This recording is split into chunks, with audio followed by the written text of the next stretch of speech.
The bite gets tough, fishing a young tube slow can't be beat. Look at that tank. This thing is so freaking thick.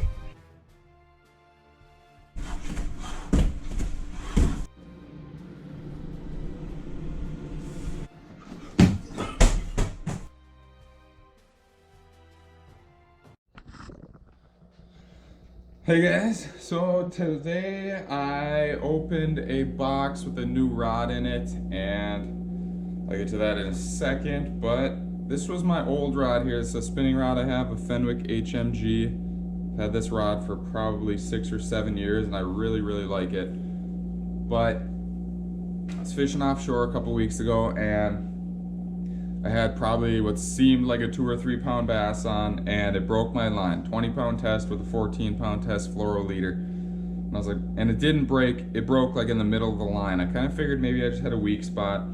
So I re-tied it up, put everything on, and was driving to a different spot, and my line broke just sitting in my truck with the rod just in the passenger seat like this. Like, what the hell is going on? I inspected it, and at the insert on the top, there's like a little crack in it, and a little piece missing, which I thought maybe was from trying to skip it under culverts or whatever, and maybe I just hit the rod in there a little bit and damaged that.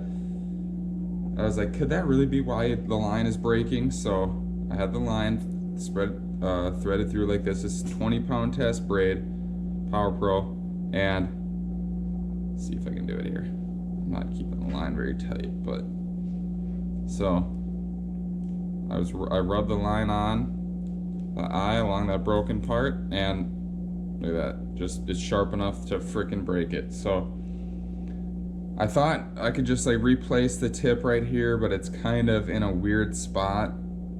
I don't know, the setup's kind of weird. I've replaced rod tip before, and I just basically like cut it off with the scissors and taped the new one on, or not taped, super glued the new one on, and it works fairly good. But I don't know, the spinning rod, the guide is pretty small on here. On the baitcaster that I did it on, the guide is really big compared to the other ones too, and it just looks kind of goofy, and I feel like it's not, I don't know, it doesn't look that good. It doesn't perform super well. I mean, it works, but it's not super well. So I decided I would order a new rod, and I've ordered from Tackle Warehouse before. Let me show you what that looks like. So I've ordered 3 different rods from Tackle Warehouse. This is what they come in. Like extremely hard cardboard tube. Like this thing almost feels like you could drive a car over it. I mean, it's super strong. They put little plastic end caps right here on both ends, and then they put a big foam insert over the tip so that the tip doesn't break. I've ordered 3 rods before from Tackle Warehouse, never had a problem. But Amazon had this rod I wanted to get like $6 or $7 cheaper, and you get the 5% rewards with the Amazon card. It's like, you know what, I want to order that one. This is the box it came in. Freaking janky as hell. It's like a box taped to another box. Like easily collapsible, easily bendable.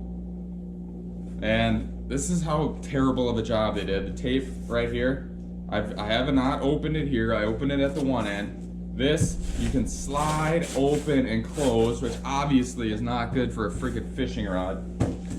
It had some foam insert on the tip, and I pulled it out, and it looked like this right here. Like, oh, look at that freaking bend in it. Yep. As soon as I opened it, I was like, oh, I gotta edit that out. Trying to keep this PG with some good language, but as soon as I pulled it out, I was like, that thing is broke. That's freaking awesome. So now I filed for a return. I gotta bring it to the UPS store, print out a label. I don't know if I have to pay for anything there, if Amazon covers it, but I learned my lesson the hard way.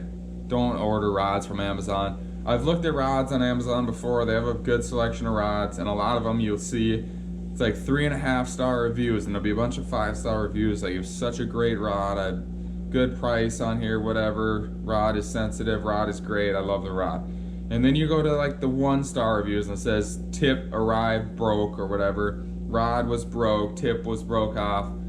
It's kind of a thing with Amazon, and I knew I was running a slight risk, but I was like, well, you know, hopefully I'm not one of those unlucky people. And the first rod I ever ordered on Amazon, I am one of those unlucky people. So unfortunately, I can't show you guys the new rod. I can't use it.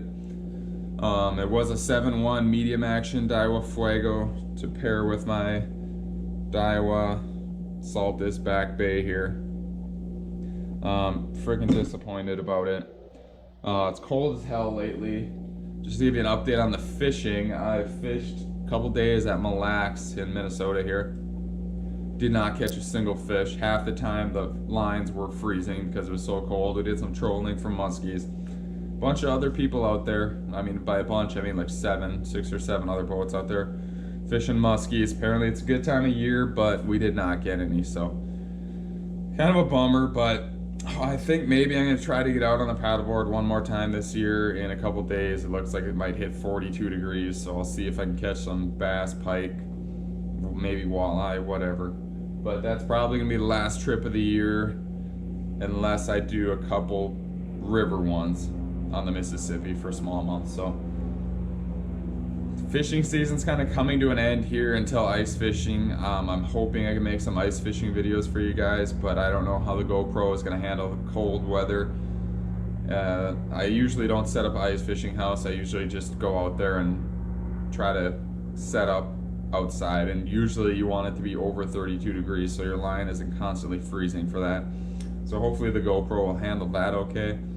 Otherwise I may just set up the fish house more times this year. I just got like a little flip over clam fish house. So guys, hopefully you learn from my mistakes. Order rods from Tackle Warehouse or somewhere else. Don't order them from Amazon. It really sucks. And I didn't mention, I'm not getting refunded. Like, it's not coming off of my Amazon card. I'm getting refunded as like a promotional gift card balance instead, so I have to spend the money. It's not like I'm getting it given back to me. I'm giving it back as a gift card that I will eventually spend the money on something like supplements or whatever that I order from Amazon. So I'm not out $70, but at the same time it sucks to freaking get this rod. Now I gotta go send it to the UPS or bring it to the UPS store and send it back. So just a pain in the ass. Don't order rods from Amazon, guys. And hopefully I'll be seeing you guys soon. Hopefully that Monday fishing trip is good, and I can catch some last of the season bass. So thanks for watching, guys. Learn from my mistakes, and I'll see you guys next time.